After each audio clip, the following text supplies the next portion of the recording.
Hello everyone, আসসালামু আলাইকুম। কেমন আছেন সবাই? আশা করি সবাই অনেক বেশি ভালো আছেন, আমিও ভালো আছি। তো আজকে আমি অনেকগুলো ক্যান্ডেল একসাথে বানাবো, আর আমি কিছু জিপসামেরও মোল্ড নিয়েছি যেগুলোর মধ্যে আমি ক্যান্ডেল দিয়ে ট্রাই করব যে এগুলো মোল্ড আউট করা যায় কিনা ক্যান্ডেল দিয়ে। তো প্রথমে আমি একটা পিওনি ক্যান্ডেল নিয়েছি।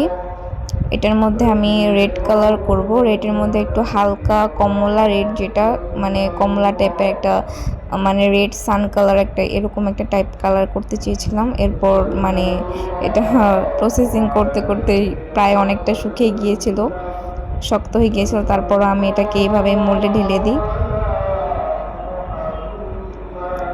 তো এরপর আমি নিই স্টার শেপের যে এই মোলটা আছে, জিপসামের মোলটা। এই মোলটার মধ্যে জিপসাম দিয়ে আমি 4বার ট্রাই করেছি, আর 4বারই আমার ভেঙে গেছে। তো এবার আমি ক্যান্ডেল দিয়ে ট্রাই করতেছি, মোম দিয়ে, যে এটা উঠানো যাবে কিনা বা মোম দিয়ে এটা হয় কিনা দেখি।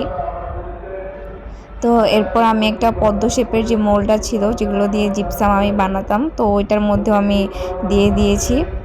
এরপর আমি আরেকটা ক্যান্ডেল নিয়েছি, এটা তো সবাই চিনে। এরপর এটার বেসটা আমি লাল কালার বানাবো, এই জন্য যেই লাল কালারটুকু আগের ছিল ওটার মধ্যে আমি গরম ওয়াক্স ঢেলে দিয়েছি, তো এটাও গলে গিয়েছে।